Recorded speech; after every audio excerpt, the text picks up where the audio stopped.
What's up everybody, this is Reese here from C Manga to bring you some more Kenichi action, beginning with chapter 500, start.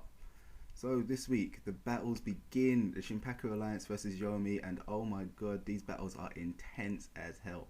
So it all starts off with basically Kenichi versus Berserker. Right away, Kenichi launches in with his Seikuken attack, you know, where he's just like bringing up the field, blocking everything, but Berserker is basically just dodging everything. He's like, what? How the hell is he doing that? And not only is he dodging them, but he's dodging them with his hands in his pockets. What the hell, man? This guy is just too much. You know, it's like Kenichi soon realizes that, well, you know, it's like what Berserker's actually doing. It's like, how's he able to dodge his Seikuken? How's he able to nullify it and everything? Well, it seems that Berserker is basically doing his own version using his elbows, basically creating a more tightly, more compact, stronger version of it. So that's basically how he's dodging everything. Crazy. So anyway, now Berserker decides, you know what, he's going on the offensive, he starts launching his attacks. Kenichi's barely dodging them as it is. So he ends, that little fight there ends with basically Berserker telling him that, well, all of Yomi basically come to kill everyone. You know, everyone there will die tonight. So anyway, we now switch to Hermit versus Sig. So yeah, they have a little bit of back and forth. Sig being like, you know, why are you on the bad side? You're supposed to be on our side, you know, come on. He's like, alright then, cool, if you're going to be like that, I'm going to have to beat some sense into you. He does the weirdest jump ever, where it's like he just jumps standing up kind of thing. It's like he jumps using his stomach to propel himself forward. It's weird. So he jumps up to that and he's like, yep, he's going to beat some sense back into Hermit. So yeah, whether that's going to be anything, I don't know. I think that Hermit's basically like he's a spy basically, man, double agent, you know, going to take him out from the inside. At least that's what I'm thinking.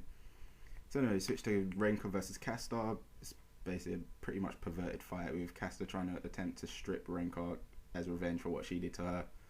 But yeah, not that much there. It's like 2 panels.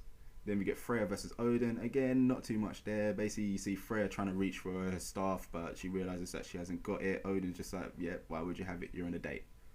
Anyway, yeah, next fight is Chikage versus Kisara. Straight off, Shiratori's basically been knocked away. Chikage's basically just like, you know, I ain't got time to be dealing with no small fries. But like, you know, Kisara isn't that much of a big fry anyway. So anyway, yeah, Kisara comes in, launches a flying kick towards her. Chikage basically just calmly dodges straight round behind her.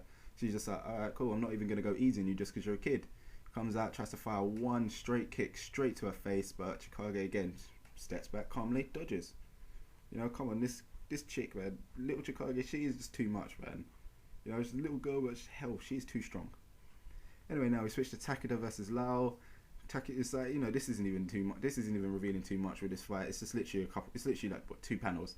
You have Takeda just launching a flurry of right jab straight at him. Lau just jumps out of the way, kind of thing. He's like, wow, you know, you're very energetic. But then Takeda is basically just worried about the big battle which is happening behind him, which is Mew versus Rimi. So we switch to them now. Rimi is going all out, firing bare kicks at Mew. Mew's just like, oh my gosh, how the hell did she get so fast? Why is she so strong? All she can do is just block. That is it, which is pretty surprising, seeing as how Rimi basically gave her no trouble at any point. She used to just flicker away and say, yeah, go away, little girl. But hell, for the first time ever, Mew is being overpowered, and it's by Rimi. My god, she must have been getting that training must have been dirty for her to be able to get that strong. So yeah, that basically ends the chapter, leaving us on a cliffhanger saying, you know, the battles will continue next week, which I am super hyped for. So from that, you know what I'm going to give this chapter. I'm giving it a 10 out of 10 because it was just too intense, too much was going on, oh my gosh, and I need it to be next week. I need the next chapter. It was too much. So hell, man, Berserker may be the toughest opponent that Kenichi has fought to date.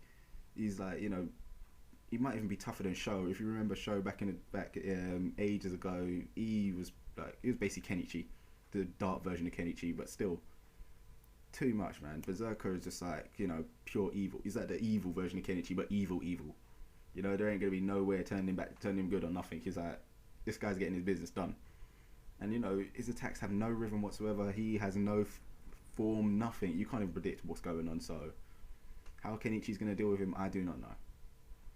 So anyway guys, like I said, I'm giving it a 10 out of 10, but that's my opinion. What is yours? You know, let me know in the comments below.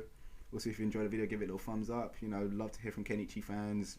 Don't really know if any of them are out there, so hell, also don't forget to subscribe to the channel so you never miss a thing, and check out our Facebook page, so hell, you'll see the videos come up in your Facebook feed.